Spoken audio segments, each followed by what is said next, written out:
suivez Excellence TV. Excellence TV. Excellence TV. Excellence TV. Excellence TV. Excellence TV, la force de l'imagination créatrice. Il n'y a pas mieux. Abonnez-vous. Abonnez-vous. Abonnez-vous.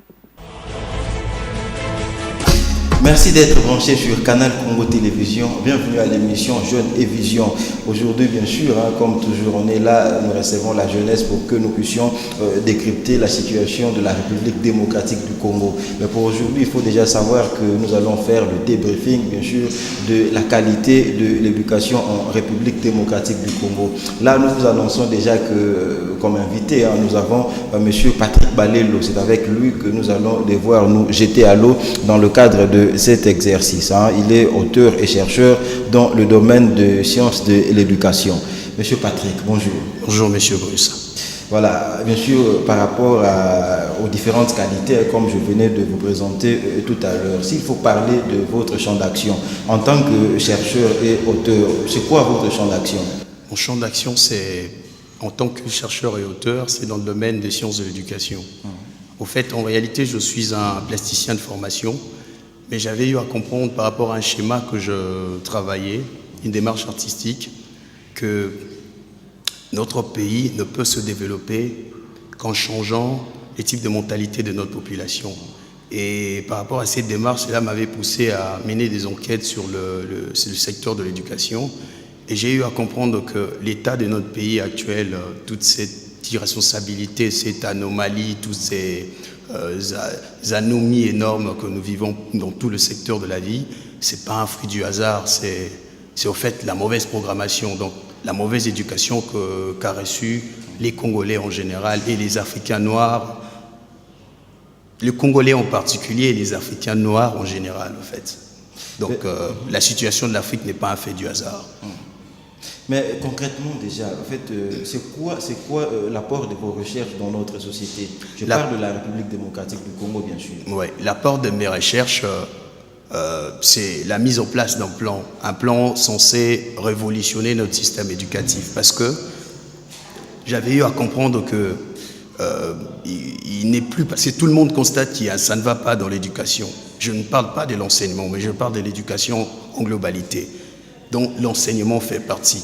Et tout le monde constate que ça ne va pas. Et j'ai lu des réformettes ou des réformes qui ont été faites dans ce secteur, mais tout le monde constate que cela ne fait que soit empirer les situations.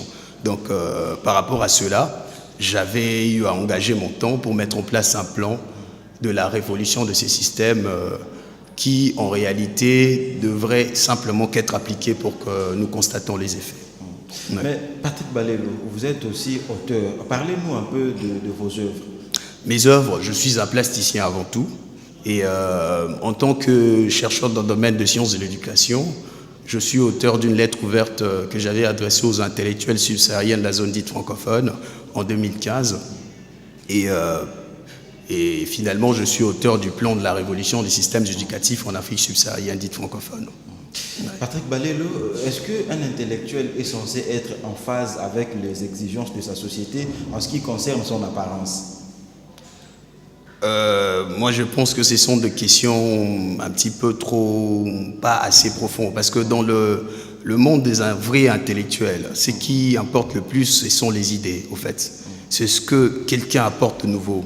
Ça n'a rien à voir avec vos appartenances religieuses, ethniques ou quoi que ce soit. Parce que un intellectuel, c'est un chercheur à tout moment. C'est un monsieur qui s'interroge régulièrement sur les réalités.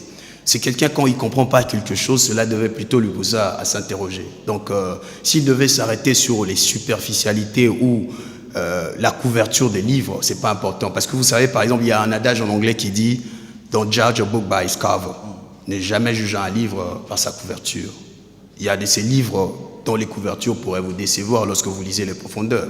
Et il y a de ces livres, lorsque vous lisez les profondeurs, ça ne concorde pas avec la couverture. Et puis il y a un autre problème, en fait.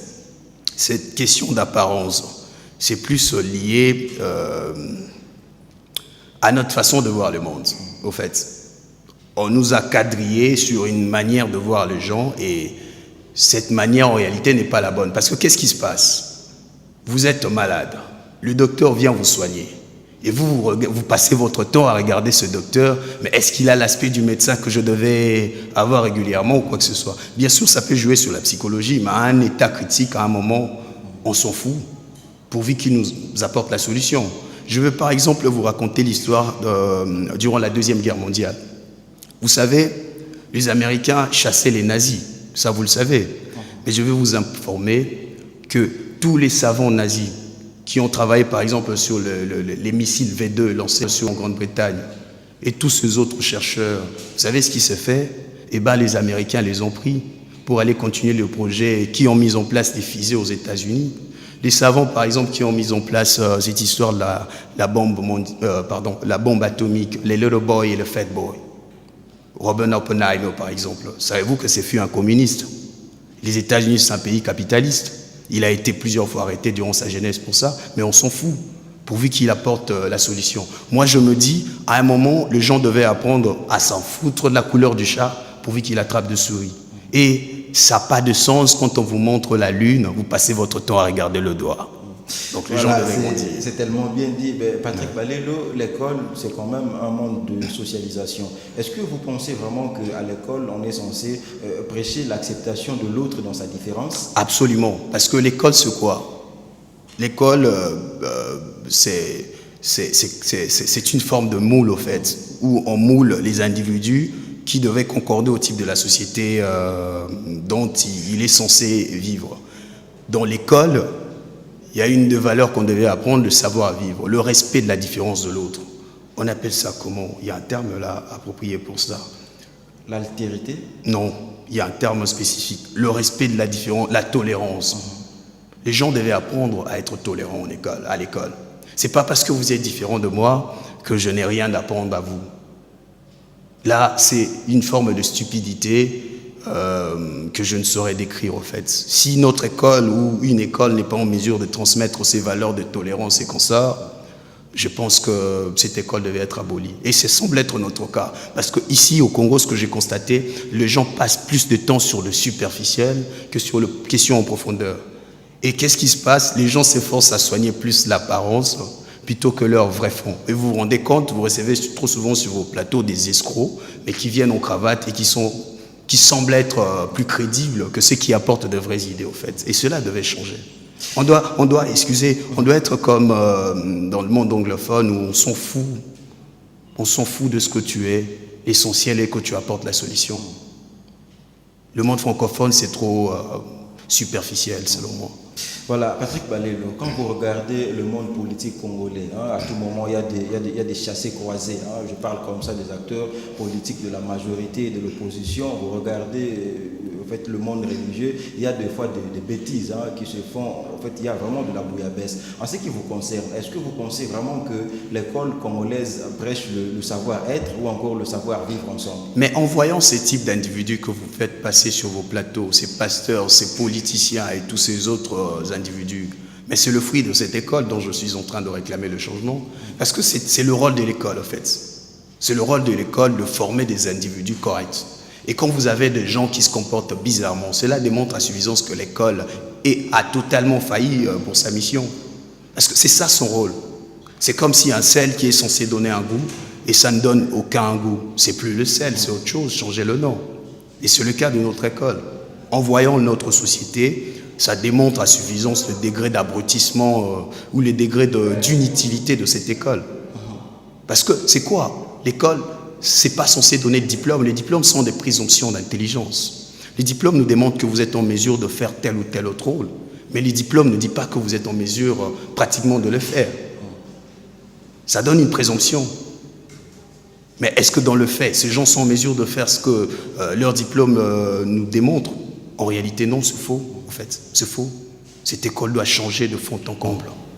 Voilà, là, nous continuons toujours à parler du système éducatif congolais, mais j'aimerais aussi comprendre quand même, puisque l'école est censée quand même donner des réponses bien sûr en ce qui concerne les exigences de la société. Mais je ne sais pas, quand vous analysez, quand vous regardez, quand vous photographiez très bien notre monde, en fait le monde des intellectuels congolais, est-ce que vous pensez vraiment que notre école répond aux besoins de la société? La question que je me pose, avons-nous vraiment des intellectuels? À un moment, je me dis non. On n'en a presque pas. Je dis presque pas parce que c'est à l'état de trace qu'il faut le chercher. Vous voyez? Et le rare personnes qui font cet exercice d'intellectualisme, ben pour la plupart, ils préfèrent aller à l'étranger. Pour ceux qui restent, trop souvent, ils concentrent toute leur énergie sur la politique. Et d'autres bons escrocs vont dans le domaine religieux. Vous voyez? Et je me dis qu'on n'en a pas vraiment. On n'a pas d'intellectuels. On pense sur quoi ici? On pense sur Kabila dégage. Et c'est ça la vraie philosophie politique. Lorsque même vous regardez ces politiciens et leurs intellectuels, vous vous rendez compte qu'ils n'ont pas d'idéologie fixe. Vous vous rendez compte que la majorité de tous ces partis politiques que nous avons, vous prôneront par exemple que nous sommes de la gauche et consorts. Mais dans leur politique, c'est autre chose qui se fait. Et leur combat, ça se situe sur des individus et non sur des idées. Et là, vous me direz qu'on a des intellectuels. Moi, je vous dirais non. Parce que le grand problème de ces continents, c'est le problème du système. Ce n'est pas le problème vraiment des individus. Les individus, bien sûr, incarnent le système. Mais inconsciemment, deux fois. Parce que je suis sûr que, deux fois, ils n'ont pas conscience des actes qu'ils posent. Mais ce sont des systèmes qui doivent être déboulonnés. Et pour déboulonner un système, il faut mettre en place des systèmes à contrario. Vous voyez? Et que font ces intellectuels? Si ce n'est vendre du vent à la population. Pour moi, ils ne servent à rien, ces gens-là. Il y a beaucoup de gens qu'on devait ravir les diplômes, surtout des professeurs d'université. Puisque vous parlez là, bien sûr, de la qualité, je crois vraiment que nous devons bien faire cet exercice parce que ça pose quand même de très sérieux problèmes. Mais en ce qui vous concerne, s'il faut vraiment que vous puissiez donner un profil par rapport à cette école qui est censée booster l'émergence de la République démocratique du Congo, c'est quoi ce profil? Le profil serait simple. Cette école devait être en mesure de donner deux éléments clés. Premièrement, les racines et puis les ailes. Par les racines, je veux dire, cette école devait permettre à ce que les enfants apprennent à aimer ce pays. Parce qu'on ne peut donner son temps que si on sait aimer ce pays. On essaie de donner son temps que si on sait les gens qui sont dans ce pays. Moi, si je consacre mon temps, c'est pas parce que j'ai manque de choses à faire, j'ai beaucoup de choses à faire. Mais c'est parce que j'adore mon pays, j'adore mon continent, j'adore mon peuple. Vous voyez? Et quand quelqu'un est passionné, il y a beaucoup de miracles qui peuvent se faire. Et deuxièmement, je dis, il faut suffisamment de zèle. Le zèle, c'est quoi? Le zèle, c'est la dextérité intellectuelle. Cette école doit être en mesure de créer de vrais intellectuels, de vrais chercheurs, de vrais créateurs d'idées. C'est la même école qui vous a créé, hein? C'est une même école, oui. Moi, j'ai été formé ici, mais quand on parle d'une règle générale, sachez-les qu'il y a des exceptions. Parce que en méthodologie des sciences, la règle générale, c'est l'ensemble des cas particuliers qui se répètent. Vous voyez? Lorsque sur 100% des cas, vous constatez que 70 cas particuliers se ressemblent, ces 70, c'est riche en règle générale. Et les 30% restants, c'est les cas particuliers. Là, vous parlez de la déduction et de l'induction. Oui, et quand vous allez sur cette compréhension de choses, moi, je suis un cas particulier. Je n'ai pas un parcours comme tous les autres. Déjà, je n'étais pas un étudiant régulier. Je n'ai jamais été un élève régulier. À un moment, l'école, à un moment, m'ennuyait parce que je sentais que ça me freinait pour aller encore plus loin. Et en découvrant les réalités, d'ailleurs, j'ai compris qu'il faut un grand changement ici. Est-ce que là, quand même, s'il faut parler de nos universitaires, c'est pas que vous êtes là, bien sûr, en train de pousser les universitaires ou encore les étudiants à sécher les cours? Sécher les cours? Non. Non. Je veux plutôt interpeller, parce que moi, en réalité, je ne m'adresse pas à ces jeunes. Je m'adresse à eux, peut-être dans le cadre qu'ils devaient intérioriser le combat. Mais vu le temps qui nous reste, je m'adresse plus aux décideurs. Aux décideurs, pourquoi? Parce qu'il y a un schéma, il y a une vision que j'ai mise en place. Je m'adresserai plutôt à ces gens-là. Si je dis ce que je dis, c'est plutôt parce que je veux à ce que l'école de demain s'adapte à l'enfant. Je veux à ce que l'école de demain s'adapte à la nature même de l'enfant, que ça accompagne l'enfant dans sa nature intrinsèque, et non que ça puisse lui déformer en lui donnant une vision ou un modèle de raisonnement qui ne concorde peut-être pas à sa nature. Parce que notre école à nous veut à ce que tous les enfants soient identiques. En réalité, nous ne sommes pas identiques naturellement. Moi, j'ai mes passions, vous avez les passions, vos passions en vous. Et l'élément singulier qui crée une beauté, ce sont nos passions. Puisque nous avons des passions différentes, on ne peut pas avoir le même type de beauté. Donc, on ne peut pas avoir la même façon de voir le monde aussi. Donc, l'école devait comprendre ça. Ces gens-là devaient comprendre cela. Ils devaient comprendre à ce que nous devions réadapter l'école par rapport à la nature intrinsèque de l'enfant et non forcer l'enfant à pouvoir s'adapter à la nature extrinsèque de l'école, en fait. Voilà, on dit toujours qu'on étudie pour la vie, hein, on n'étudie pas pour rien. Et là, on va faire bien sûr une petite bifurcation en ce qui concerne le monde d'emploi.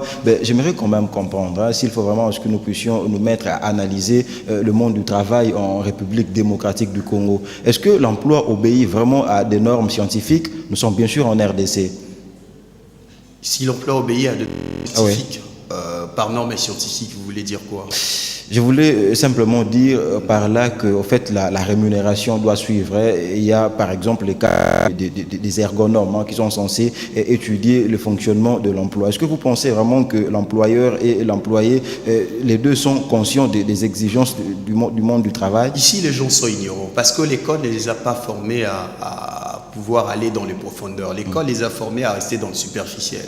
L'école les a formés à maintenir les statu quo. Et par conséquent, je ne sais pas si extra que même dans le monde du travail, lorsque vous constatez ces anomalies de fois qui résident, bon, moi en réalité je me dis, les gens sont ignorants de tout en fait.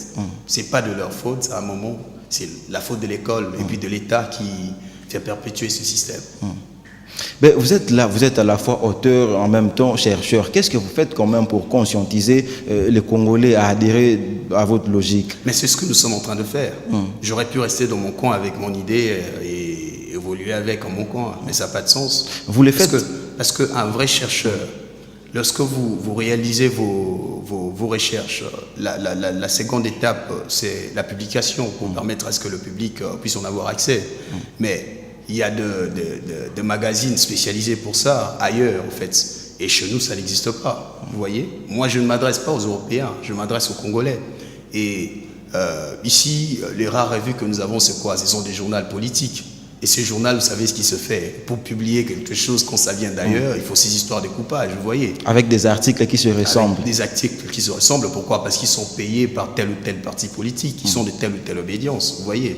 Les revues scientifiques n'existent pas. Les magazines vraiment scientifiques n'existent même pas à la presse aussi télévisuelle. Vous constaterez que c'est quasiment le même programme. On dirait qu'il y a, comment on appelle ça, le même réalisateur en chef. Rédacteur en chef. Rédacteur en chef, plutôt, dans toutes les chaînes, sur toutes les chaînes. Donc, la meilleure et la seule façon, c'est faire propager son idée à travers ce que nous sommes en train de faire, en interpellant les gens, à travers ce type d'émission, et je suis en train de le faire. Et de l'autre côté, en interpellant l'élite politique particulièrement, et ce sont des actions que j'ai menées, ça fait plusieurs années, et jusqu'à la preuve du contraire, je continue toujours à le faire déjà. Ouais, on vous voit de temps à autre sur des plateaux de télévision. Est-ce que ça vous arrive aussi d'organiser des conférences, des colloques pour que les gens puissent quand même venir en grand nombre aussi? Vous savez, la vérité, c'est quoi? Rien ne se fait sans argent.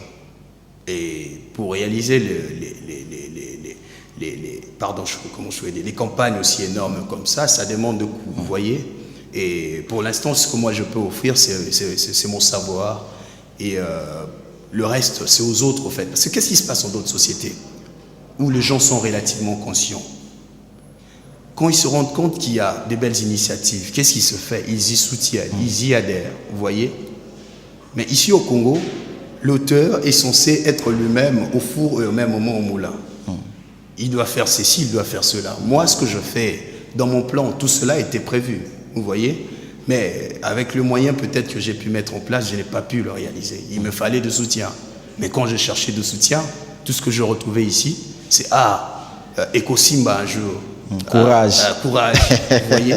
C'est le type d'attitude ici. Mais au même moment, tout le monde pleure, tout le monde veut le changement, mais personne ne veut plonger dedans. Et moi, je fais ce que je peux faire, à mon niveau. À mon niveau, ce que je peux faire, c'est réaliser des opportunités telles que vous m'avez accordées, et c'est aux autres de faire leur tâche. Moi, je fais ma part, en fait. Voilà, on était là déjà en train de parler du monde professionnel. Mais, la question est celle de chercher quand même à savoir, c'est quoi l'attitude à développer pour que nous puissions quand même installer cette notion de redevabilité entre l'employeur et le travailleur. Bon, moi en réalité, cette histoire d'employeur, d'employé, je ne suis pas en train de le voir dans ma vision du monde. Parce que qu'est-ce qui se passe? L'emploi est en train de disparaître. L'école a formé des employés plutôt. Parce que quand vous regardez notre société, la plupart des chefs, des patrons ici, c'est qui? Ce sont des Libanais, ce sont des Indiens, ce sont des Français. Et bref, des expatriés. Des expatriés. Et presque pas de Congolais. Les Congolais sont où? Les Congolais, on le forme pour être des travailleurs, pour être des employés, donc des outils qu'on doit utiliser. Mais qu'est-ce qui se passe dans l'évolution du monde? Ces outils sont en train de disparaître. Dans quel sens? L'emploi est en train de mourir partout dans le monde. Pourquoi? Parce que les machines sont en train de remplacer ces fonctions. Les machines le font mieux. Au secrétariat, il y a un logiciel qui pourrait mieux gérer cela. Vous irez par exemple dans d'autres aéroports du monde, vous constaterez que il y a des robots qui sont là, installés, qui vérifient tout. Les automates. Les automates et consorts. Donc il y a la robotique, puis il y a l'informatique qui va faire dissoudre beaucoup d'emplois. Vous voyez, par exemple dans le secteur de notre administration ici, beaucoup de gens ne savent pas que peu importe le changement des ministres ou de quoi que ce soit qui entreront dans ce secteur-là, l'administration avec le projet des banques mondiales est censée être réduite. Vous voyez, on va réduire des gens là-bas. Et il y aura des gens au chômage. Et vous vous attendez toujours à continuer sur ces schémas-là. Raison pour laquelle moi je prône une révolution. Pourquoi? Parce que l'actuelle école forme des outils. Mais moi je veux former de vrais travailleurs. Parce qu'il y a une différence entre un travailleur et un employé. Quand bien même qu'un employé c'est un travailleur aussi. Le travailleur, il sait transformer n'importe quoi. N'importe quel problème, il sait le transformer en opportunité. Mais l'emploi, c'est une tâche bien spécifique qui est appelée à disparaître. Or le travail restera toujours. Les emplois mourront, le travail restera. Donc, il nous faut maintenant tabler sur la formation des travailleurs plutôt que sur la formation des employés. Et là, nous serons en face avec l'évolution du monde. Parce que le monde de demain, ne vous imaginez pas que l'Union européenne va envoyer ses sociétés ici en Afrique pour pouvoir résorber votre question de l'emploi. Moi, quand je vois les politiques mentir aux gens, on va vous donner des emplois, je me dis, bon, c'est tout à fait normal parce que le niveau de cette population est aussi un petit peu plus bas, parce qu'on les a mal formés, vous voyez. Et les gens ne peuvent pas réfléchir pour essayer de comprendre qu'ils leur montent. Ils leur vendent du vent. Vous voyez? Parce que l'emploi se meurt. Quelles sont ces sociétés qui vont venir ici avec toutes ces exigences, toutes ces dépenses qu'ils doivent faire ici, investir dans ce pays? Si la Chine avait eu cette opportunité, c'est parce que en ces temps-là, il n'y avait pas assez d'outils tels que de nos jours. L'informatique n'avait pas atteint l'état tel que de nos jours. Et puis les tâches en Chine étaient moins payées, sous-payées par rapport aux pays occidentaux. Et puis même si nous comparons ici chez nous, vous voyez, la Chine a pu accumuler les capitaux et maintenant, ils continuent avec un nouveau schéma. Et toutes ces sociétés, pour la plupart, ont commencé à se déloger pour aller dans d'autres continents. Et nous espérons encore que ces schémas pourraient être applicables en notre temps ici actuellement. Pourquoi? Parce que tous ces politiques qui passent à la télé deux fois sont des gens qui ont été formés par un modèle d'écouter tout ce que les Occidentaux leur diront. Et obéissez. Et obéir inconsciemment. Et moi, quand je peux leur parler comme ça, ils feront semblant de ne pas écouter. Mais quand c'est un petit blanc qui viendra leur dire, eh ben, ils vont écouter religieusement, en fait. Vous voyez? Donc, ce sont des visions qui doivent changer parce que le monde est en train de changer. Nous devons être en phase avec notre réalité actuelle, mais nous devons être en phase avec les réalités à venir. Le monde de l'avenir sera plus rude que ce que nous voyons maintenant. Le monde de l'avenir sera plus compliqué. Donc, nous devons être en phase avec ça. Patrick Balelo, vous n'êtes pas professeur, même pas chef de travaux, moins encore assistant. Est-ce que c'est facile de vivre de la science en RDC? La question est celle de chercher quand même à savoir quelles sont vos motivations pour continuer dans le chemin scientifique. Je vais vous dire une chose concernant les motivations. Ce qui permet à quelqu'un de pouvoir rester sur un schéma, ce sont les motivations, vous voyez? Et il y a deux types de motivations. Il y a des motivations d'ordre extrinsèque, c'est-à-dire extérieures à l'homme, et puis des motivations d'ordre intrinsèque. Moi, naturellement, la souffrance des autres ne me fait pas plaisir. Vous voyez?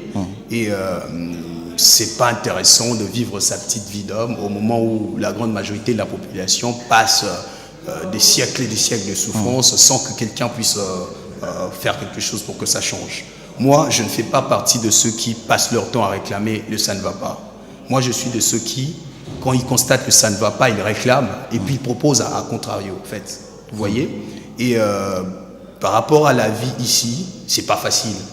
Si vous n'êtes vraiment pas passionné par rapport à ce que vous faites, je vous assure, les premières recherches que vous chercherez, c'est l'argent pour fuir le pays, vous voyez? Et quand vous êtes passionné, vous saurez supporter ça. Raison pour laquelle je vous ai dit qu'il n'y a vraiment pas assez d'intellectuels congolais.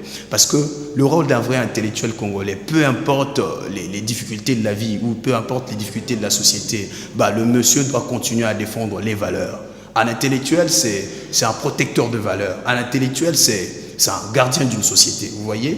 Mais qu'est-ce qui se fait? Les gardiens de nos sociétés sont en train de fuir pour se chercher des pains quotidiens et ils vont se cacher où? Dans les partis politiques, pour essayer d'émietter encore l'État et à l'idée de faire les djalélos à tous leurs leaders, en fait.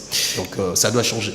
Patrick Balelo, depuis que nous avons commencé, je vous sens, vous êtes là, en fait, la plupart des fois en train d'indexer les acteurs politiques. Oui. Qu'est-ce que vous reprochez jusque-là à nos partis politiques? Le parti politique, c'est leur manque de vision. Les acteurs politiques, c'est leur irresponsabilité probante, en fait. C'est ça. Ça ne demande pas d'avoir des outils de mesure extraordinaires pour constater que nos politiques, ils sont à remplacer totalement, vous voyez. Tous nos politiques. Je parle de tous nos politiques. Je ne m'adresse pas à ceux qui sont au pouvoir.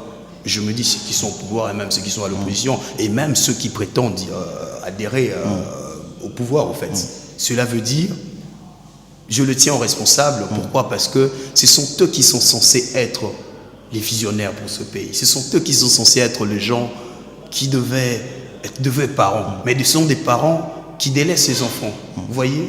Ils délaissent les enfants pourvu qu'ils captent leurs petits intérêts personnels. Ils se battent pour leurs intérêts, mais jamais pour la population. Et la population est devenue comme comment je pourrais dire, une marchandise qui s'utilise à bon gré, mal gré, vous voyez. La population fait figure des parents pauvres. Des parents pauvres, vous voyez. Et moi, ce sont des gens que j'aime pas trop, en fait. Pas personnellement, individuellement, mais généralement. Ils font le même rôle que les fameux pasteurs et beaucoup des églises ici, c'est-à-dire distraire les gens et maintenir le statu quo ou encore embrouiller les choses. Laissez les pasteurs tranquilles. Là, on sent déjà que vous ne priez pas trop. Hein. Patrick Balelo. Patrick Balelo, vous avez un combat tellement alléchant. J'aimerais quand même aussi comprendre, vous fonctionnez en cavalier solitaire ou vous êtes dans un cercle? En fait, je suis une structure. Je suis une structure, je ne suis que la tête d'un iceberg, en fait. Je suis une structure... La partie invisible, elle est où? La partie invisible, elle est partout dans le monde. Il y a des membres ici, et puis il y a d'autres à l'extérieur et dans d'autres coins du monde, dans tout le continent. Et c'est ensemble que nous sommes en train de travailler pour que ça change, en fait. Est-ce que les fruits le fruit de votre combat est déjà palpable? Le fruit de mon combat, je pourrais dire oui, parce que au moins finalement, après tant d'années de démarches pour conscientiser les politiques à l'idée, les politiques qui sont au pouvoir, à l'idée de toucher ces secteurs de l'éducation, a pu atteindre l'aspiration que j'avais. Qu'est-ce qui a déjà changé? Qu'est-ce qui a changé? Je vous informe, par exemple, dans les temps qui viennent, parce que le financement est là de la Banque mondiale. Il y a un projet pour la réforme de notre système éducatif. Vous voyez, qui est investi à hauteur de 200 millions de dollars américains. Il y a quasiment les grandes lignes que moi j'ai eu à militer pour que ça soit pris en compte. Telles que quoi, ces grandes lignes? Telles que le changement de postulat de l'éducation. Parce que je vous ai dit, mon objectif, c'est libérer les esprits des enfants, c'est libérer les esprits des Congolais en les offrant plus de zèle. Et cela, par méthodologie pour atteindre cela, il fallait mettre en place un nouveau postulat.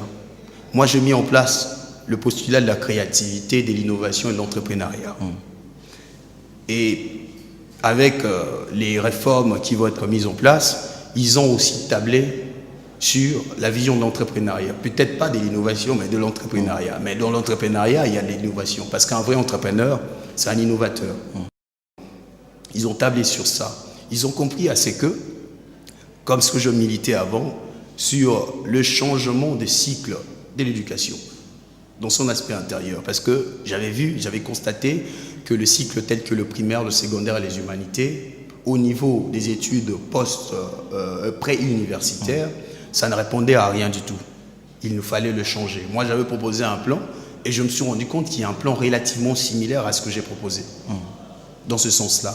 Il y a par exemple le changement des contenus de matière à donner aux enfants. L'adaptation de matière aux natures des enfants africains. Ce qui va impliquer à ce que l'enseignement dans des langues vernaculaires. Parce qu'on doit quitter un petit peu ce langue colonialiste et aliénante pour tendre vers nos langues à nous aussi. Moi, j'avais proposé cela, mais sous une autre forme. Mais ils sont tablés, ils ont pu tabler sur ce point-là aussi. J'avais proposé la bonne formation des enseignants, des éducateurs. Moi, je les appelle des éducateurs parce que dans mon schéma de demain, on doit former des éducateurs plutôt que des enseignants. Je veux vraiment former de vrais éducateurs. Eux, ils continuent toujours sur ce schéma-là. Ils sont en train de réformer ces gens-là avec une forme d'autres formes de formation qui devaient être continues. C'est quasiment ce qu'aussi je proposais. Donc quasiment, je pourrais dire, une bonne partie de grandes lignes que j'ai eu à mettre en place, c'est quasiment ce qui va être mis en place chez eux. Mais le grand mal, c'est quoi? La grande question que je m'étais posée, j'étais heureux de voir ça. Mais à un moment, je me suis dit, waouh, mais ça ressemble énormément à mon plan. C'était même pas moi qui étais informé de ça, c'était d'autres partenaires qui m'ont fait voir, le plan finalement a été pris en compte. Et quand j'ai regardé, ça se ressemblait, mais je savais que c'était pas moi, parce que c'était pas moi là. Et le grand mal, c'est quoi? Je suis heureux du fait qu'ils ont pu tabler sur ça, mais j'ai peur d'une chose, que cela soit mal fait. Parce que qu'est-ce qui se passe? S'il vous plaît, c'est très important. S'il vous plaît, je vais simplement ajouter quelque chose. Ouais. Là, on peut déjà comprendre que quand vous dites que ça sera mal fait, c'est simplement parce que ça sera fait sans vous. Non, loin de là. Loin de là. Ça ressemble à ce que je compte mettre en place, mais je sais le type de raisonnement qu'ils les ont mis en place. C'est pas question de se faire sans moi, combien même que j'ai mené ce combat pendant des années, mais c'est le fait, je sais que ce sera mal fait. Parce que qu'est-ce qui se passe? Qu'est-ce qui se fait ici chez nous? Un jeune ou un monsieur hors système pourra amener un projet. Et les gens qui pullulent dans tous ces ministères-là, qu'est-ce qu'ils font? Ils font semblant de ne pas s'y intéresser. Ils captent la chose. Je dis généralement ce qui se fait. Et ils vont le produire autrement. Et ils vont le garder sous l'impulsion de quelque chose. Vous voyez? Et qu'est-ce qui va être fait? L'idée qu'ils vont mettre en place, ils prendront les grandes lignes, mais le schéma, puisqu'ils n'en auront pas, eux, ce qui les importe, c'est trop souvent l'argent qui doit sortir, et pas la qualité. Ok, wait and see, on sera toujours là pour voir comment est-ce qu'on va mettre en application votre savoir. Mais j'aimerais aussi savoir, puisque là on vous trouve tellement moderne, vous êtes là, vous prêchez l'école moderne, vous voulez toujours à ce que tout soit reformé, mais quand même, s'il faut parler également de la tradition, c'est quoi la place que vous accordez à la tradition dans l'éducation nationale? Qu'est-ce que vous appelez par modernité, si ce n'est la réactualisation de ce qui a été anciennement? La modernité, ce n'est pas un tabula rasa où on devait apporter quelque chose totalement de nouveau. Non. La modernité, c'est la réactualisation de ce qui a été passé. Et bon, peut-être on aura peut-être le temps, ou peut-être pas aussi.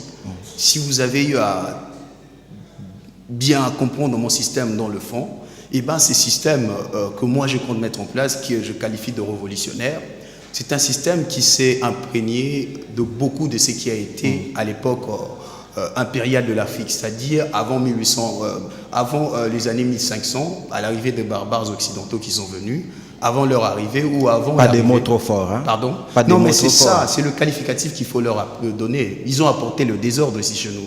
Ils ont détruit les sociétés. Le terme Mundele, par exemple, c'est quelque chose que vous ne savez pas. Le terme Mundele ne désigne pas un blanc. Un blanc, le terme pour ça, en lingala à l'époque, c'est Pembe, en Kikongo, parce que c'est un terme qui vient de Congo en fait. C'est Pembe. Mundele, c'est modèle. Mundele, c'est pas ça. Mundele veut dire terroriste dans les sociétés anciennes africaines. Mais allez lire les contenus sémantiques de ça. Allez chercher le professeur de l'UPEN, tel que Kamba Ibouacha, il s'efforcera à mieux vous dire cela. Le terme Mundele vient de ce terme-là, terroriste. Pourquoi? Parce que ces gens, quand ils entraient dans nos sociétés, eh ben, c'était pour créer des razzias, créer des désordres, à l'idée de pouvoir avoir les esclaves qu'ils cherchaient. Voilà, nous irons chercher, puisque dernièrement, j'étais aussi avec un professeur qui m'a dit que Mundele veut dire modèle. Donc, je ne sais pas si le professeur a trompé, mais bon, on finira toujours par faire. Voilà, Patrick Balelo, là nous sommes vraiment en train de chuter déjà. Ben, j'aimerais simplement que nous puissions également comprendre, que vous puissiez lancer un message à l'endroit de nos aimables téléspectateurs. Qu'est-ce que nous sommes censés faire pour avoir la bonne école et l'ouvrir bien sûr à l'ensemble de notre société? Qu'est-ce qu'il faut faire?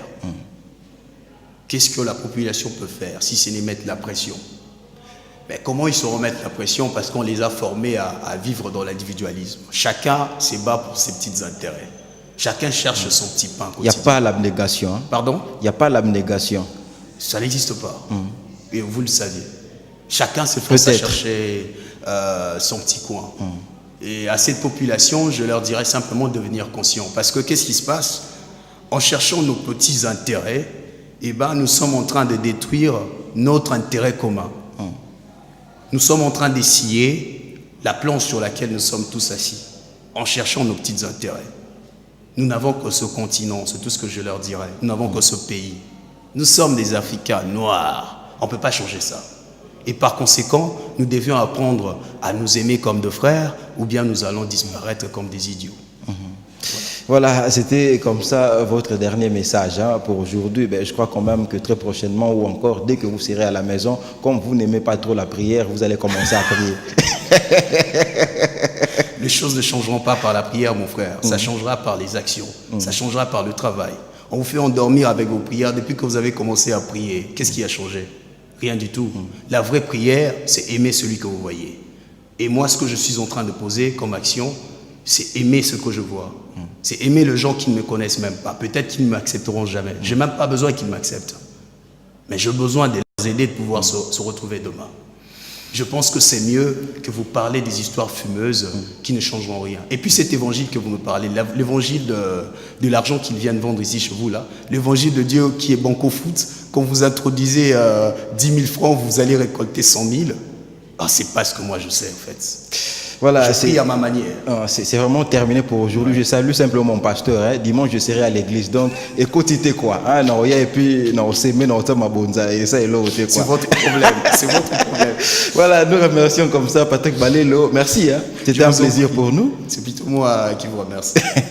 Voilà, c'est terminé pour aujourd'hui. On était là avec notre très cher Patrick Balelo. C'était autour d'un sujet. C'était, au fait, le sujet était comment faire, bien sûr, pour améliorer la qualité du système éducatif congolais. Donc on était là, je crois que vous avez aimé. Mais si vous avez aimé, dites également merci à la grande équipe technique qui a travaillé avec nous. Je remercie Bob Nzamba qui était là avec nous. Merci à Daniel Maloulou, Dieu merci Kifou. Papouche, Jacques Wandeng, on te dit également merci. On remercie également notre très cher Géry Amboka qui était là. Ça a toujours été le cas avec Jeunes et Vision. C'est terminé pour aujourd'hui. On se fixe rendez-vous pour le mardi prochain, toujours à partir de 17h juste sur la même chaîne.